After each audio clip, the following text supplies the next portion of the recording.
లోకేష్ గారిని ముఖ్యమంత్రిగా ఇప్పుడే చేసేస్తే బాగుంటుందని ఒక అభిప్రాయం కూడా ఉంది. కానీ ఆయన ఇప్పుడే ముఖ్యమంత్రిగా ఆయన చేస్తే కూటమిలో చాలా విభేదాలొచ్చి కూటమి కూలిపోతుందని భయపడుతున్నారు. అయినా ఉప ముఖ్యమంత్రిగా చేర్చుకోవాలనేటువంటి డిమాండ్ బయలుదేరింది. ఈ డిమాండ్‌ని పక్కన పెడదాం. ఒక అంశం ఏంటంటే ఉప ముఖ్యమంత్రిగా నారా లోకేష్ గారిని చేర్చుకోవాలి. అంటే పవన్ కళ్యాణ్ గారి స్థానంలో ఆయనకు కూడా అదే స్థానాన్ని ఇవ్వాలి అనేటువంటి ఒక డిమాండ్ తెలుగుదేశంలో వచ్చింది. రెండో అంశం, కొన్ని రోజుల క్రితం మనం చూసినట్లయితే రాజ్యసభ సభ్యుల్ని ఎన్నుకునేటప్పుడు మన నాగబాబు గారిని రాజ్యసభ సభ్యులుగా చేస్తారని అందరూ ఊహిస్తే, నాగబాబు గారిని రాజ్యసభ సభ్యులుగా కాకుండా ఆయన్ని రాష్ట్ర మంత్రివర్గంలోకి తీసుకుంటాము అని ఒక లిఖితపూర్వకమైనటువంటి ప్రకటన నారా చంద్రబాబు నాయుడు గారు చేశారు. సరే, చేయగానే నెక్స్ట్ ఏదో మంత్రివర్గ విస్తరణ ఉంటుంది, ఎలాగూ ఒక సభ్యులు ఖాళీగా ఉన్నారు కాబట్టి నాగబాబు గారిని మంత్రివర్గంలోకి తీసుకుంటారని, తీసుకోవడంతో పాటు శాఖను కూడా ఫలాన్ని కేటాయించబోతున్నారని చాలా విపరీతమైన ప్రచారం జరిగింది. చివరికి ఆ ప్రచారం తర్వాత చాలా క్లియర్గా మన పవన్ కళ్యాణ్ గారు చెప్పారు, ఎమ్మెల్సీగా అయిన తరువాత మాత్రమే ఆయన్ని మంత్రివర్గంలోకి తీసుకుంటారు, తీసుకోవటం మాత్రం ఖాయము అని. అంటే పవన్ కళ్యాణ్ గారు ఉప ముఖ్యమంత్రిగాను ఆయన మంత్రిగాను కొనసాగుతారా అనేది ఇక్కడ ప్రశ్న. అంటే ఆయన మంత్రివర్గంలోకి తీసుకొని నారా లోకేష్ గారిని ఉప ముఖ్యమంత్రిగా చేసి పవన్ కళ్యాణ్ గారిని కేంద్ర క్యాబినెట్లోకి తీసుకుంటారనేటువంటి ప్రచారం కూడా ఒకటి విస్తృతంగా సాగుతూ ఉన్నది. కొంతమంది ఏమంటారంటే, లేదండి, పవన్ కళ్యాణ్ గారు రాష్ట్ర రాజకీయాల్లోనే ఉంటారు, పవన్ కళ్యాణ్ గారు అన్నగారైనటువంటి చిరంజీవి గారిని కేంద్ర మంత్రివర్గంలోకి తీసుకుంటారు అనేటువంటి మాట కూడా ఇవాళ మనకి వినిపిస్తూ ఉంది. ఎందుకంటే మొన్న సంక్రాంతి సందర్భంగా కిషన్ రెడ్డి గారి ఇంటికాడ సంక్రాంతి సంబరాలు జరిగితే ప్రధానమంత్రి గారితో పాటు మన చిరంజీవి గారు కూడా వెళ్ళి పాల్గొవటం వలన ఈ ప్రచారాన్ని కొద్దిగా బలం పుంజుకుంది. అయితే నేనైతే అనుకుంటున్నాను, చిరంజీవి గారు మళ్ళీ తిరిగి రాజకీయాల్లోకి వస్తారని మాత్రం నేను భావించడం లేదు. అయితే మరి పవన్ కళ్యాణ్ గారు కేంద్ర రాజకీయాల్లోకి వెళ్తారా, ఇది ఒక ప్రశ్న.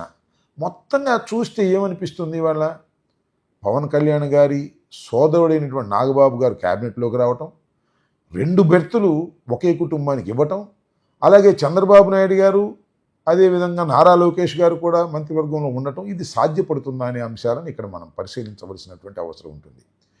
నారా లోకేష్ గారు అయితే తప్పనిసరిగా మంత్రివర్గంలో ఉన్నారు కాబట్టి ఉప ముఖ్యమంత్రి just it is a promotion. పైగా ఉప ముఖ్యమంత్రికి పెద్ద విలువేమీ లేదనే మాట నేను చెప్పినటువంటి మాట కాదు. ఇది రాధాకృష్ణ గారు ఆంధ్రజ్యోతి అధిపతులు వారే చాలా స్పష్టంగా చెప్పారు, రాజ్యాంగపరమైన పదవి కాదు అని. నిజంగా కూడా అది రాజ్యాంగపరమైన పదవి కాదు. మేము వైఎస్ఆర్ కాంగ్రెస్ పార్టీ అధికారంలో ఉన్నప్పుడు 5 ఉప ముఖ్యమంత్రులు ఉన్నారు.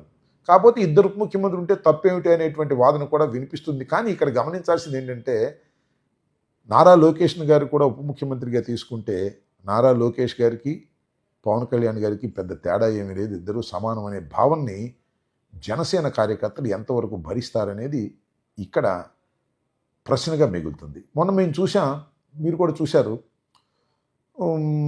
మన ప్రధానమంత్రి గారు విశాఖపట్నం వచ్చినప్పుడు వెనకాల బ్యానర్లో చంద్రబాబు నాయుడు గారు, మరొక పక్కన ఉప ముఖ్యమంత్రి గారు, ఈ పక్కన మళ్ళా నారా లోకేష్ గారు ఉన్నారు, మధ్యనేమో మన ప్రధానమంత్రి గారు. అంటే నారా లోకేష్ గారికి పవన్ కళ్యాణ్ గారికి ఇచ్చినంత ప్రాధాన్యత మరి బ్యానర్లు ఇస్తున్నటువంటి అంశం మనం చూసినప్పుడు నారా లోకేష్ కాబోయే ముఖ్యమంత్రి అని ఒక వాదన, కాబోయే ఉప ముఖ్యమంత్రిని ఒక వాదన వినిపిస్తున్నాయి. మొత్తంగా ఈ పరిణామాలన్నింటినీ మనం గమనించినట్లయితే ఏదో ఒక మార్పు ఈ రాష్ట్రంలో జరగబోతుంది అని.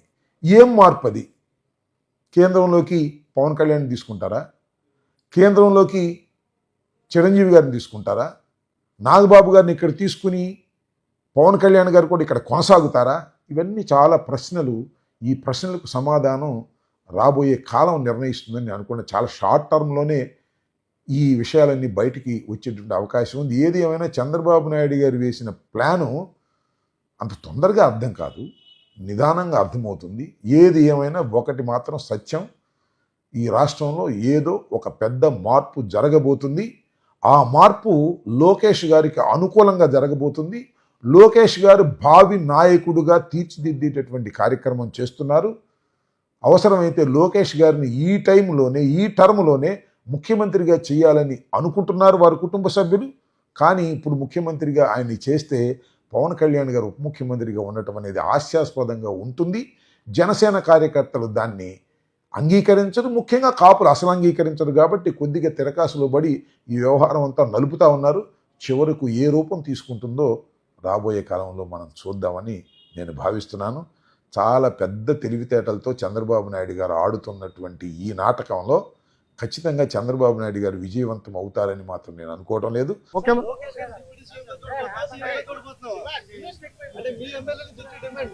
తెలుగుదేశం పార్టీ కార్యకర్తగా చూస్తున్నాను అంతే, నాకు అవసరం లేదు అనా. ఒక్క నిమిషం, చంద్రబాబు నాయుడు గారు నాకు ఏ బాధ్యత ఇచ్చినా అహర్నిశలు నేను కష్టపడతా, పని చేస్తా, పార్టీని బలోపేతం చేస్తా. అంతేగాని పార్టీకి చెడ్డ పేరు మటుకు నేను తీసుకురాను. మీరు చూశారు, పాదయాత్రకి వెళ్ళా, నా వల్ల పార్టీకి ఏనాడు ఒక ఇబ్బంది కలగదు. నేను ఒక క్రమశిక్షణతో పార్టీ నాకు ఇచ్చిన ప్రతి బాధ్యత నేను నెరవేరుస్తాను, కట్టుబడి ఉన్నా. కొత్త కమిటీల్లో నేను కూడా ఒక చర్చ చేస్తున్నా, రేపు పాలిట్ బ్యూరోలో డిస్కస్ చేస్తున్నా. ఒక వ్యక్తి ఒక పదవిలో 3 టర్ముల కన్నా ఎక్కువ ఉండకూడదు నేను వ్యక్తిగతంగా నమ్ముతాను. అది నా వ్యక్తిగత అభిప్రాయం, పార్టీ అభిప్రాయం కాదు, నాయకుల అభిప్రాయం కాదు, నా అభిప్రాయం, లోకేష్గా నా అభిప్రాయం. నేను కూడా ఈసారి నేషనల్ జనరల్ సెక్రటరీగా ఉండకూడదని నేను భావిస్తాను. ఎందుకంటే 3 టర్ములు నేను అక్కడనే ఉంటున్నాను. వేరే వాళ్ళు కూడా అవకాశం రావాలి. గ్రామ పార్టీ నుంచి పార్టీలో మూవ్మెంట్ పాలిట్ బ్యూరో వరకు రావాలనేది నా లక్ష్యం, నా ఆలోచన. రైట్ ఆర్ రాంగ్ అది పెద్దలు నిర్ణయిస్తారు, నా ఆలోచన అది. అందుకే ఈసారి నేను కానీ రాము కానీ, మళ్ళీ రాము అంటే ఏడుస్తారు వైకాపా వాళ్ళు. ఎందుకు ఏడుస్తారు నాకు తెలీదు. రాము ఏమో నన్ను అన్నంటాడు, నేనేమో రాము అంటాను, ఇద్దరే. సో రాము కూడా మొన్న రాము నేను కూడా మాడుకున్నాం, దావోస్ కూడా లంచ్ చేస్తుంటే మేము మాడుకున్నాం. సో రాము కూడా ఏదన్నా నేను కూడా వేరే దానికి వెళ్దాం, వేరే వాళ్ళకి అవకాశం ఇద్దాం, పార్టీలో మూవ్మెంట్ రావాలని మేము అనుకుంటాం. ఓకే ఓకేమ్మా, థ్యాంక్ యూ. ఏంటన్నా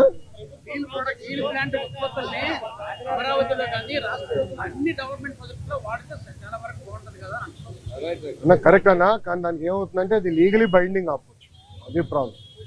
అంటే రేపు ఇప్పుడు ఓపెన్ మార్కెట్ ఉన్నప్పుడు ఏమవుతుందంటే, రేపు ఎవరన్నా కోర్టుకు వెళ్ళి ఒకటి కేసు ఇస్తాడు, ఇంకో వాళ్ళు ₹1 తక్కువ ఇస్తున్నారంటే ఫినిష్డ్, అడిగే వాళ్ళు గొడవలు అవుతుంది.